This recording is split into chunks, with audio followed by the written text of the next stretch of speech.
بسم اللہ الرحمن الرحیم۔ السلام علیکم۔ امید کرتی ہوں آپ سب بالکل خیریت سے ہوں گے۔ Welcome to my religious channel religious information with Anam, جہاں پر آپ کو ملیں گی تمام ریلیجیس انفارمیشن۔ جیسا کہ رمضان کا ذکر آتا ہے تو دماغ میں ایک ہی بات آتی ہے، ایک ہی نام آتا ہے، ایک ہی ذکر آتا ہے، اور وہ ہے قرآن۔ کیونکہ اللہ تعالیٰ نے خود قرآن پاک سورۃ القدر میں فرمایا ہے، بے شک ہم نے اس قرآن کو شب قدر میں اتارا۔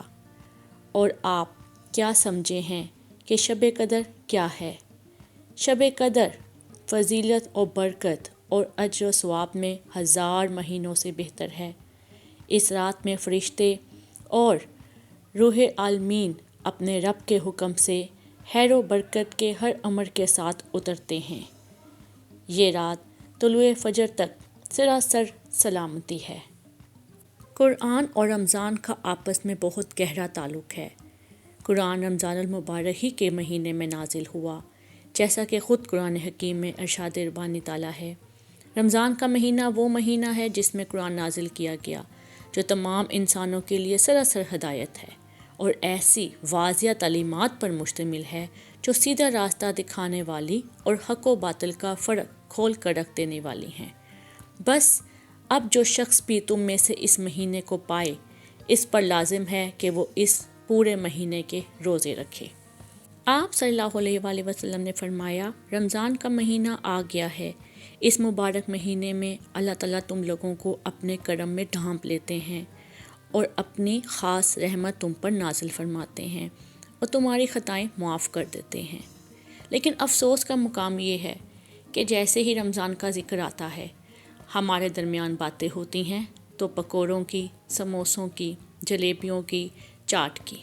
جی نہیں، جب بھی ماہ رمضان المبارک کا ذکر ہو تو اس وقت سب سے پہلے ہمارے ذہنوں میں آنا چاہیے، ہمارے زبان پر آنا چاہیے قرآن کا ذکر۔ لیکن یہ ہمارا ایک کلچر بن چکا ہے، ایک فیک رمضان کی پہچان بن چکی ہے کہ جب بھی روزے آئیں گے تو ہم نے پکوڑوں اور سموسوں کی باتیں کرنی ہیں۔ مسلمان اگر اس ماہ مبارک میں قرآن حکیم کو زیادہ سمجھ کر پڑھیں اور اس کی انقلاب آفرین تعلیمات پر آئندہ زندگی میں عمل کرنے کا عہد بھی کریں تو مسلمانوں کے معاشرے میں باقی 11 مہینوں میں جو فیض و برکات ظاہر ہوں گی، ان کا اندازہ لگانا مشکل نہیں، کیونکہ قرآن راہ حق کی طرف رہنمائی کرتا ہے، جو انسان کی سب سے بڑی اور بنیادی ضرورت ہے۔ اس لحاظ سے رمضان المبارک کے مہینے کو تزکیہ نفس کے ریفریشر کورس کا مہینہ بھی کہا جاتا ہے، کیونکہ نہ صرف یہ ہمارے گناہوں کو بخشتا ہے بلکہ ہماری صحت کے حوالے سے بھی بہترین مہینہ ہے۔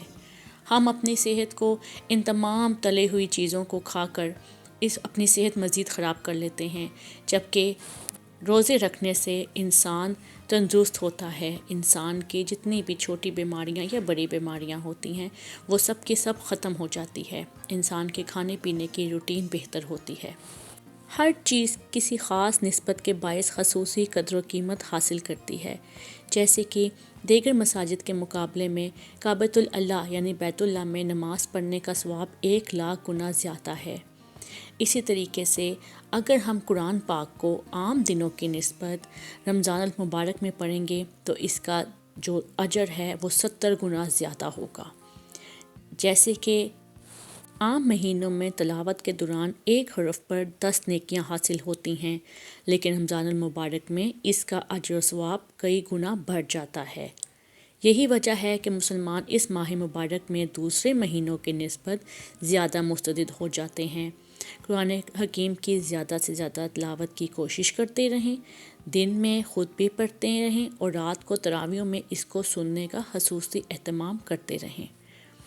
حضور اکرم صلی اللہ علیہ وآلہ وسلم اس مبارک مہینے میں بہت صدقہ خیرات کیا کرتے تھے، ہمیں بھی اس مبارک مہینے میں زیادہ مال اللہ کی راہ میں صدقہ خیرات کرنا چاہیے۔ حدیث میں ہے کہ حضور اکرم صلی اللہ علیہ وآلہ وسلم رمضان کی راتوں کے حصے میں قیام فرماتے تھے۔ آپ صلی اللہ علیہ وسلم کا ارشاد ہے، جس نے ایمان کے پیش نظر اللہ سے ثواب لینے کی خاطر رمضان میں قیام کیا، اس کے سابقہ گناہ معاف ہو جاتے ہیں۔ رمضان المبارک کے روزے فرض کرنے کا مقصد یہی ہے کہ انسان کے اندر تقویٰ پیدا ہو، جھوٹ، فریب، دھوکہ دہی اور حق تلفی جیسی برائیوں سے بچے۔ ارشاد باری تعالیٰ ہے، اے ایمان والو، تم پر روزے فرض کیے گئے ہیں جیسے تم سے پہلے لوگوں پر فرض کیے گئے تھے تاکہ تم پرہیزگار بن جاؤ۔